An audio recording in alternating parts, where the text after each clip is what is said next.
So welcome everyone to the third talk of this full moon clear mirror virtual retreat at Mountain Cloud, February 27th, 2021. Full moon clear mirror. Another name for Zazen, the still state of this practice. Illuminating everything, reflecting each thing just as it is. These are also images of awakening, practice awakening. As Dogen put it, wholeheartedly engaging in single-minded sitting is naturally undefiled. The true Dharma appears of itself.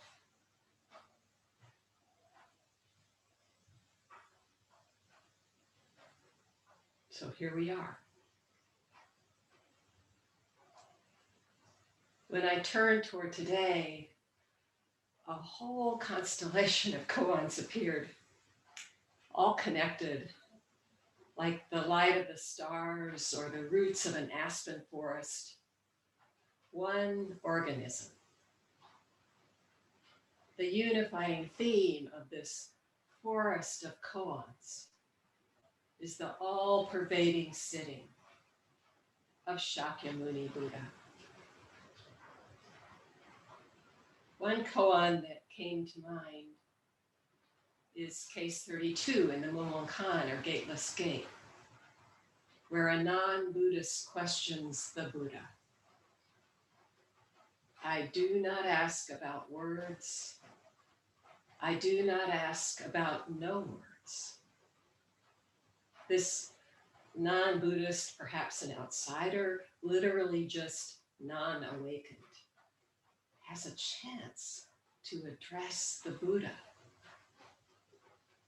Tell me, show me, impart to me the fundamental reality that is beyond words, that transcends any dualism. Then the heart of the koan. The world honored one just sat still.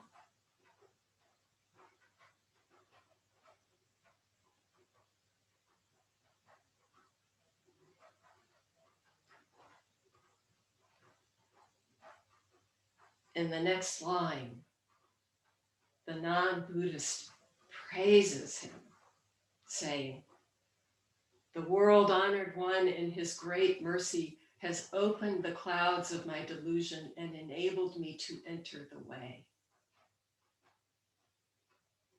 The world honored one just sat still. One instant of Shakyamuni Buddha's Zazen, pure, joyful, true, eternal, awakened this seeker to her true self,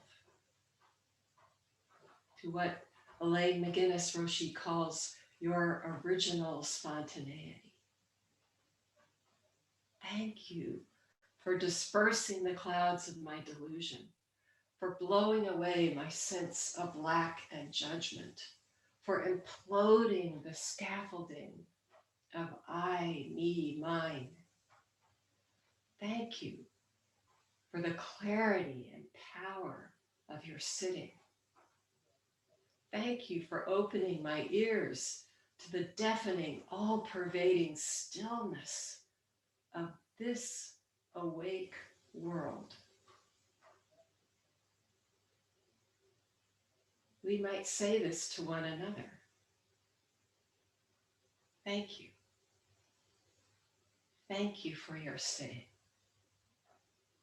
Just one sitting.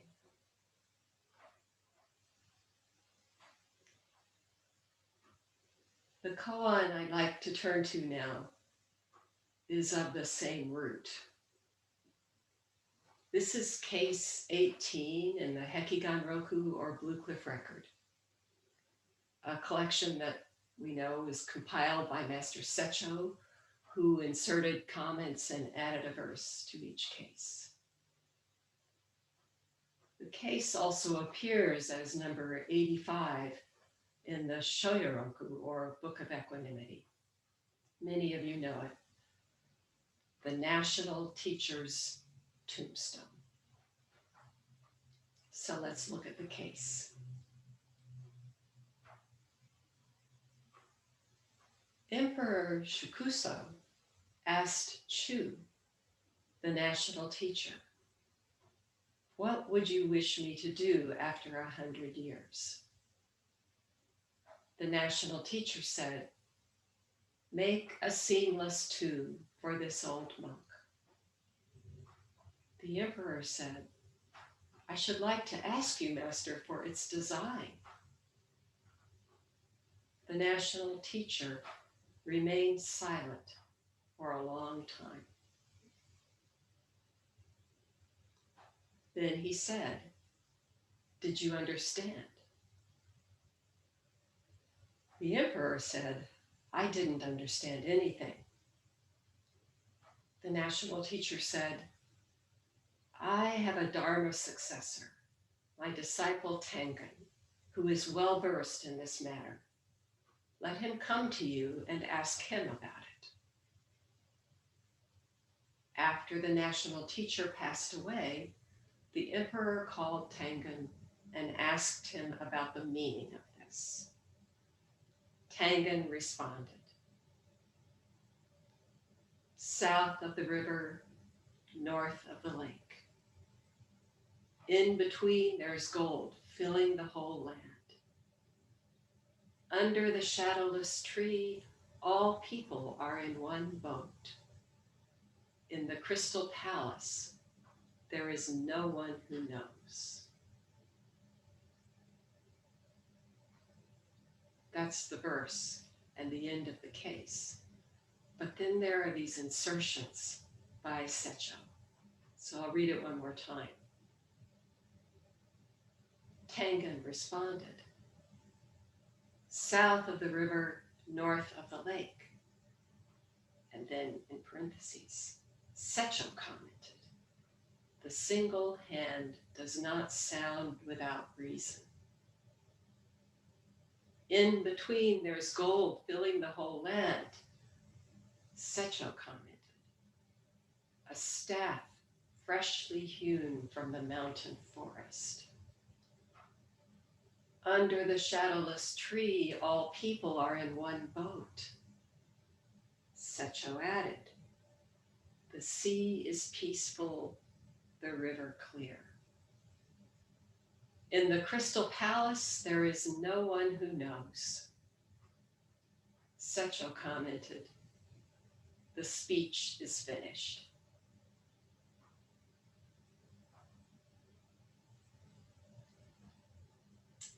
Echu,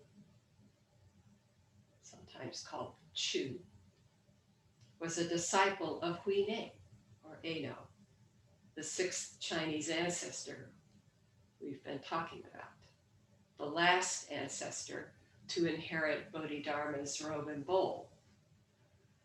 It is said, according to the record, that Huineng buried them or destroyed them, but was done with them. They didn't go on thereafter. These emblems, these things. When he was still a young man, Echu experienced a deep awakening.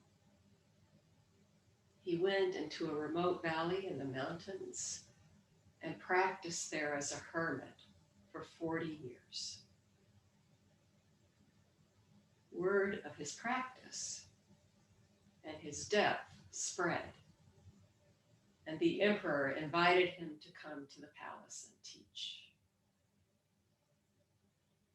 This is a familiar story across the history of emperors and hermit masters. with various outcomes. In this case, after the third invitation, by some accounts the fourth, Etchu felt compelled to respond. He abandoned his solitary life and moved to the palace. Tangen remained close by, his disciple and Dharma successor. Such an act of compassion. It's said that the national teacher, Etchu or Chu, lived until he was 80 years old. When he was about to die, the scene in this koan, the emperor asked, "What would you wish me to do in 100 years? What shall I do to honor you after you die?" The emperor had deep respect for Chu and certainly had the means to build an impressive monument. "Make a seamless tomb for this old monk," said Chu. He would be cremated, so may have been referring likely to a tombstone, gravestone, just a place to mark where the ashes were buried. Chu is actually making it right there. Make a seamless tomb for this old monk.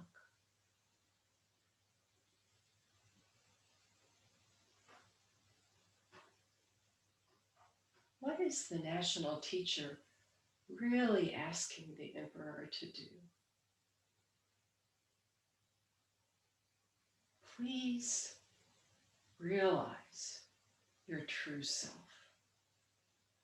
That's my final wish for you. Who are you? What is your real existence? Etchu is showing it, showing his own real existence. This is what you have to get. This tombstone is not for me. So alive. Etchu's question is addressed directly to us. What is this sitting you're doing?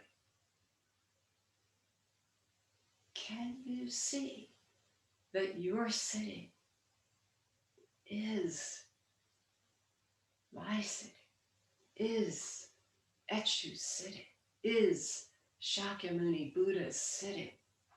Just one sitting, one seamless, precise expression of our true existence. Can you get this one sitting?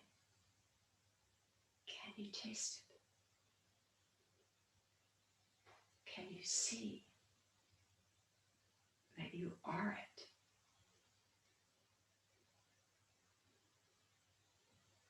The emperor doesn't see. He asks for a design. Etchu must have been a patient and compassionate teacher. What design?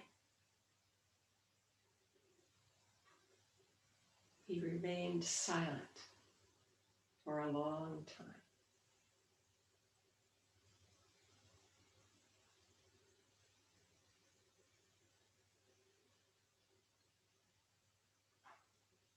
Sit with this koan, and Etchu's Zazen silently pervades the earth and sky, the mesas and mountains, the pinyons and pines, the vast and distinct landscape right where you are. Computer screen, cushion, bench, chair, household. Just one silence. Did you understand? Did you get the design? The emperor is honest. I didn't understand anything. 3 days into a virtual retreat, momentum growing, we might say perfect, nothing to understand. But the emperors don't know. Comes from that ordinary dualistic world. He's looking for dimensions, up, down, inside, outside. Taste the boundless silence of Zazen, this silent sitting, and you see for yourself. There is no such thing as dimensions. No such thing.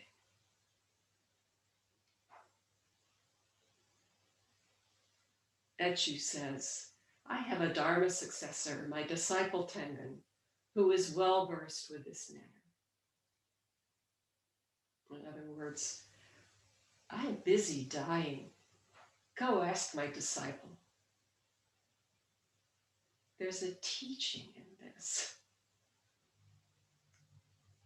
a glimpse of the seamless tomb. Go ask my disciple. The emperor goes, and Tengen shares a verse that intimately describes the world Etchu sought to convey, the design he has been conveying all along. The text says, after the national teacher passed away, the emperor called Tengen and asked him about the meaning of this.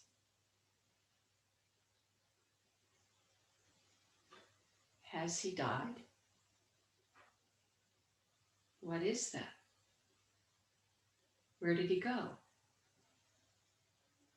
What is the meaning of the vast, seamless silence of Etchu's sitting, of our sitting? Tengen recites the dimensions, the design, the living fact.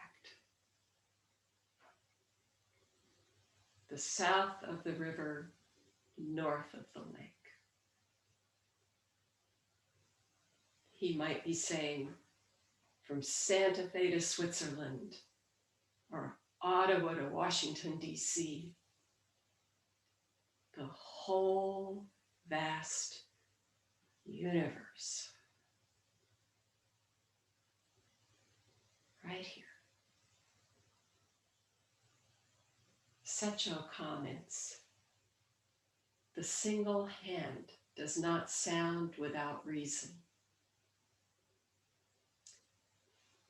This line, this single line, is thought to be the source of that famous koan, the sound of one hand. What is the sound of one hand? This whole wide world, this one bare hand. It does not sound without reason, does not sound uselessly. How does it sound? Can you hear it?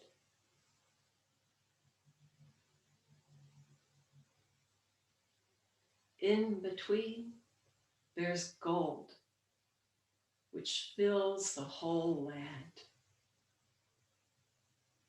This itself is actually a koan. Show me that gold.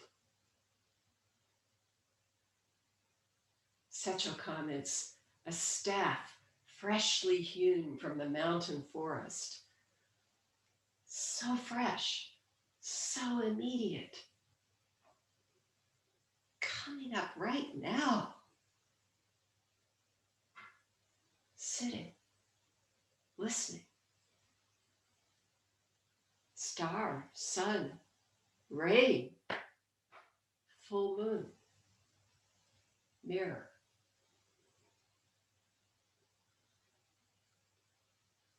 Under the shadowless tree, this one tree cannot cast a shadow, nothing outside it. Under the shadowless tree, all people are in one boat. Each one exhausts the whole universe. This one boat from the top of heaven to the bottom of the earth, I alone.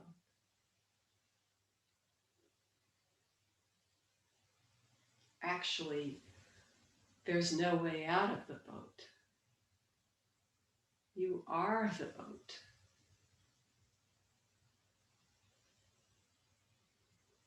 Such a beautiful design, our essential nature.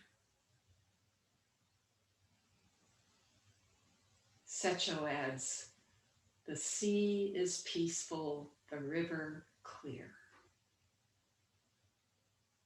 Ideal for a voyage, maybe a voyage like this. Equanimity, equality, transparency, in total freedom, nothing too obscure.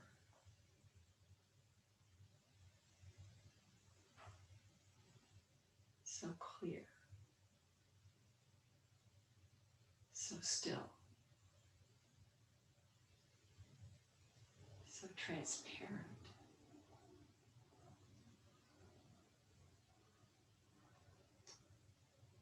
In the crystal palace, there is no knowledge. This crystal palace, one transparency, somehow like a gem.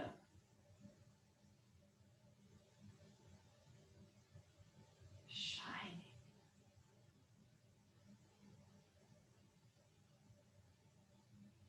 In this world of boundless clarity, there is no knowing, no thing to know, and no one there to know anything.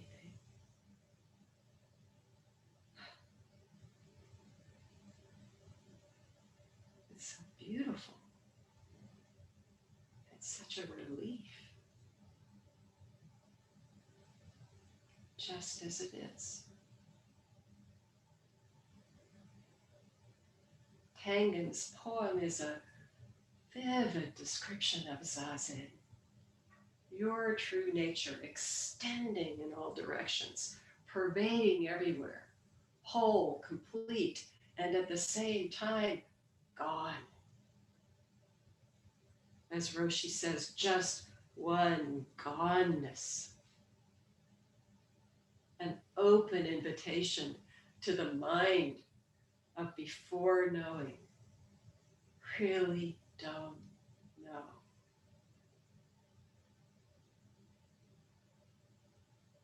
So intimate.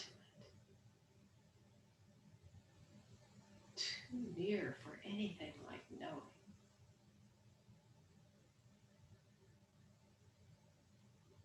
Our native ground. Not a hair's breadth of distance.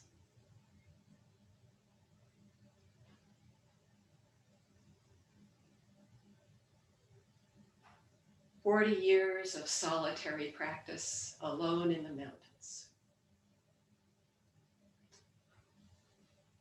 We are not doing this practice to abandon our lives.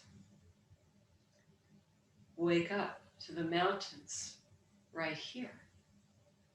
Santa Fe, in flat Dallas, in the UK, in Germany.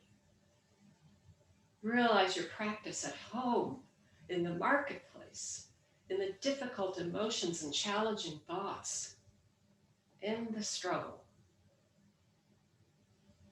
in the joy. This is not just about an awakening experience, however that gift may come. It's about the real design of your life. It's about life and death. Life, death. It's one thing. Constant change, infinite possibilities, and the boundless compassion. What this is, that there is anything of who you truly are.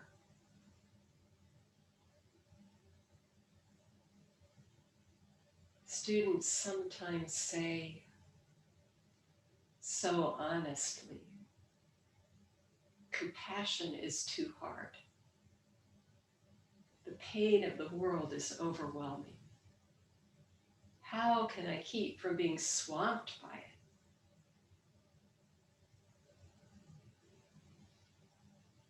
If you feel the container is too small, look into it. Where is the edge? Where is the border?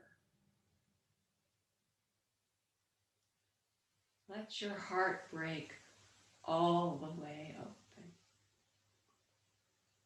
Compassion is boundless by nature. That's your essential design.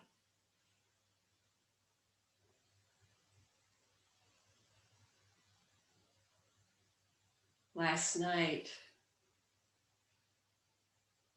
the brevity of life and the vitality of this practice came to roost like a wild bird in my room.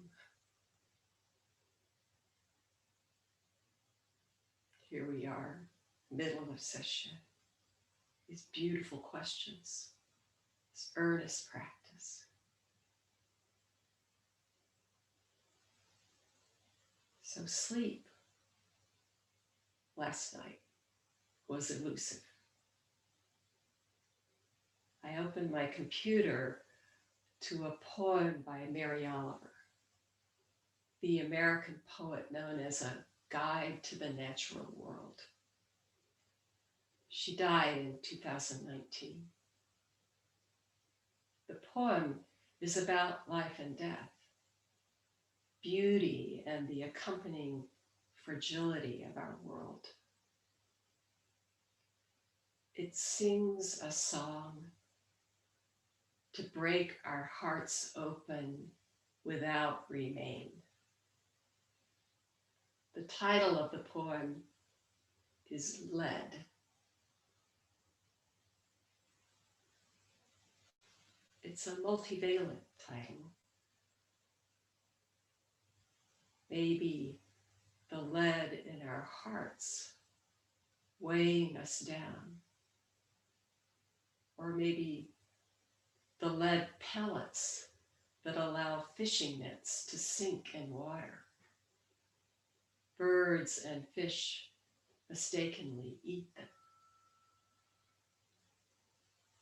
So here's the poem. Lead.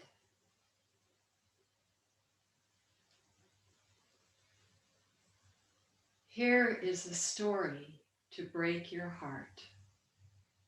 Are you willing? This winter, the loons came to our harbor and died one by one. of nothing we could see. A friend told me of one on the shore that lifted its head and opened the elegant beak and cried out in the long, sweet savoring of its life, which, if you have heard it, you know is a sacred thing, and for which, if you have not heard it, you had better hurry to where they still sing. And believe me, tell no one just where that is. The next morning, this loon, speckled and iridescent with a plan to fly home to some hidden lake, was dead on the shore. I tell you this to break your heart, by which I mean only that it break open and never close again to the rest of the world.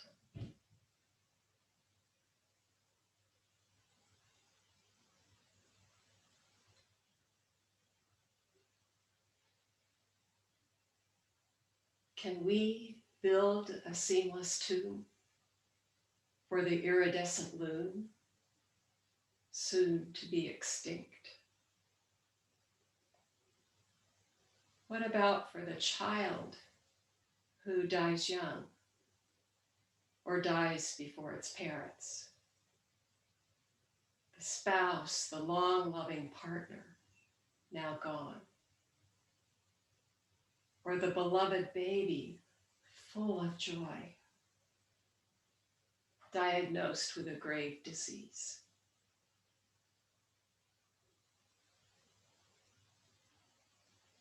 I tell you this to break your heart, by which I mean only that it break open and never close again to the rest of the world.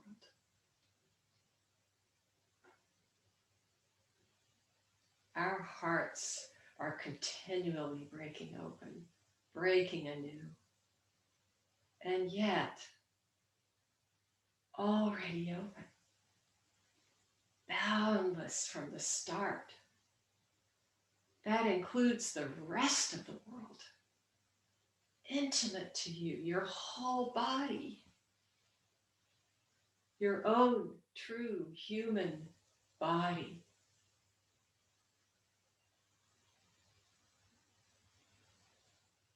On the anniversary of the death of national teacher Etchu, Master Tangen held a memorial banquet. A monk asked, "Is the national teacher coming?" Tangen said, "We won't have his mind."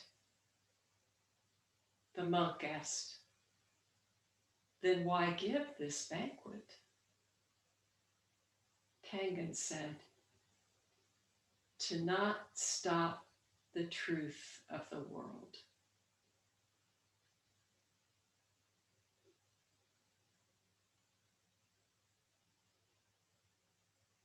Might that speak a word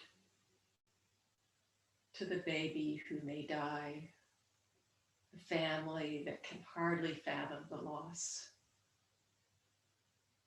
Why give this banquet? Why carry on? Why struggle?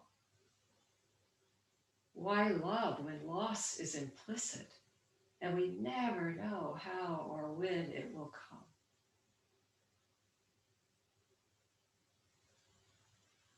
To not stop the truth of this world.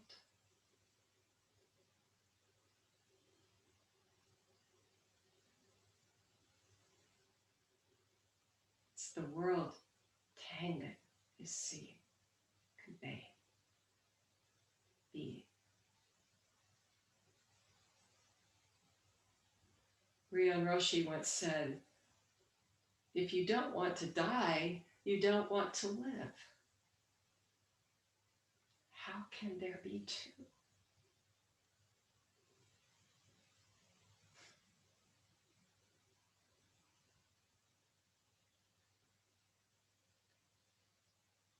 South of the river, north of the lake. Give it another name.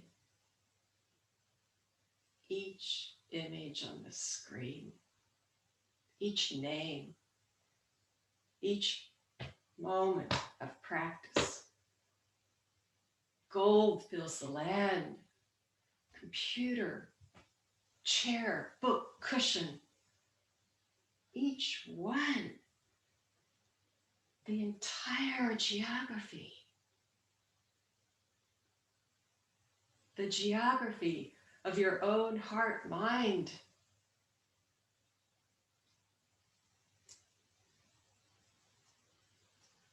A memorial banquet.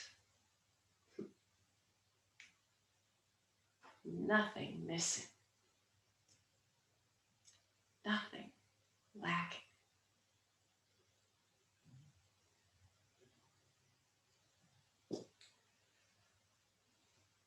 So let us feast on the living reality, giving thanks for shared practice and offering ourselves in freedom and compassion to the whole world. Thank you for your practice. Thank you.